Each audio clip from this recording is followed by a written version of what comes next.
This widely cited study was shocking when it first appeared, almost being dismissed. I mean, how could the meat everyone's eating cause more greenhouse gases than all the cars, trucks, planes, and trains that we drive and fly every day? It was hardly believable. But instead of 18%, as the original 2006 United Nations report stated, a number of researchers, independent of each other, have now found that livestock can produce, it's possible, that they can produce as much as 51% of all human-induced greenhouse gas emissions found in our atmosphere, mostly created by the respiratory carbon dioxide and the land use changes that they didn't account for in that first report, and the methane production by these billions of animals themselves.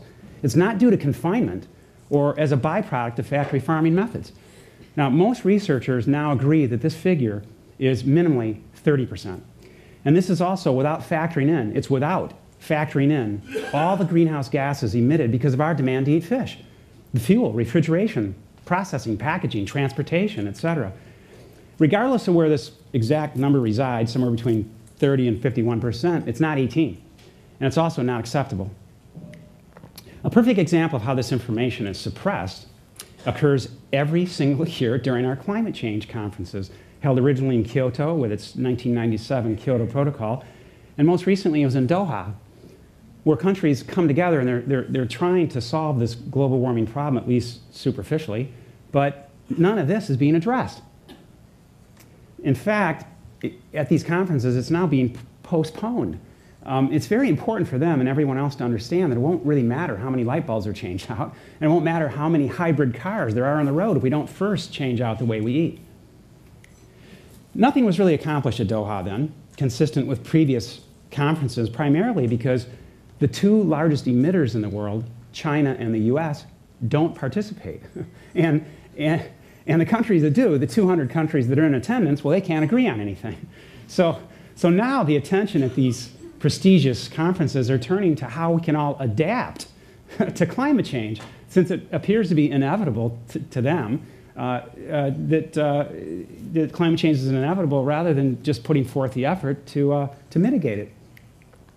Every aspect of global depletion then has a timeline.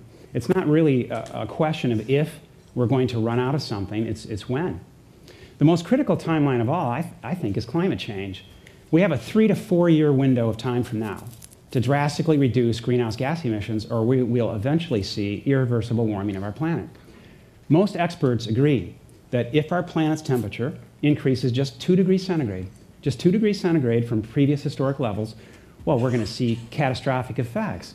Complete loss of island countries, severe droughts, flooding, storms. Some of that sound familiar? Yeah, that's because we're already halfway there to that 2 degrees centigrade mark. In fact, the International Energy Agency has been quite clear about that window of opportunity for us to limit global warming, and that window closes at the end of year 2017. Sounds pretty scary to me.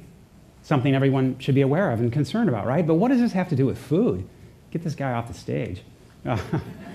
Well, that's a good question, because we all believe that climate change is caused by the energy sector. Electricity, burning fossil fuels, especially coal. I mean, what certainly doesn't have anything to do with food. And that belief begins with Al Gore's An Inconvenient Truth, and it carries right on through articles such as this one by Bill McKibben, where he blames Shell Oil, BP, and Exxon for climate change. They're the culprits.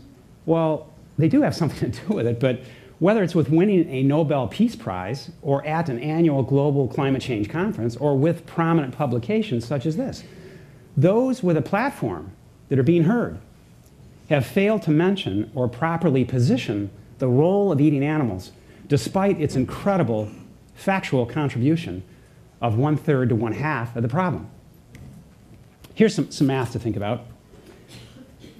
Most climatologists feel that our planet's atmosphere can only take on another 565 gigatons of carbon equivalent greenhouse gases by the year 2050, with any chance ever to stay below a 2 degrees centigrade rise. It's been shown that livestock can produce, it's possible, they could produce up to 32 gigatons per year, carbon equivalent greenhouse gases from methane and carbon dioxide production, deforestation, etc. So, without using any gas or oil or coal ever again, it's conceivable it's conceivable that we could exceed our atmospheric carbon equivalent maximum, the 565 gigatons, by the year 2030, without the energy sector even factored into the equation. To summarize the connection between food choice and climate change, we have this. Climate change is very real, it's worsening, and the situation is urgent. Greenhouse gas emissions that we produce, anthropogenic, significantly affect climate change. Raising animals for us to eat is one of the largest contributors to greenhouse gas emissions, as large or nearly as large as the energy sector. And lastly, any food movement away from factory farms, but including grass-fed or pastured systems, will not solve the problem. In fact, it's going to make it much worse. More land use changes, more deforestation, and by far more production of methane, 40 to 60% minimally more methane produced per one single grass-fed cow. So looking at solutions, what do we have? Some prescriptions. Well, this is what we have. The first approach is what I call the no worries approach because it's not real. Climate change doesn't exist, right? That's what some people think. And of course, the other approach is to reduce our dependence on fossil fuel, just like McKibben and Al Gore and everyone else recommends. But renewable energy infrastructure, such as building solar and wind generators all over our country to reduce climate change, well, that's a good idea, but it's projected to take at least 20 more years and $18 trillion to develop. Well, we don't have 20 years, and we certainly don't have $18 trillion. So another solution to climate change would be we could stop eating animals today. It doesn't have to take 20 years. And instead of $18 trillion, it costs nothing. That's the prescription to mitigate, not adapt to, but mitigate climate change.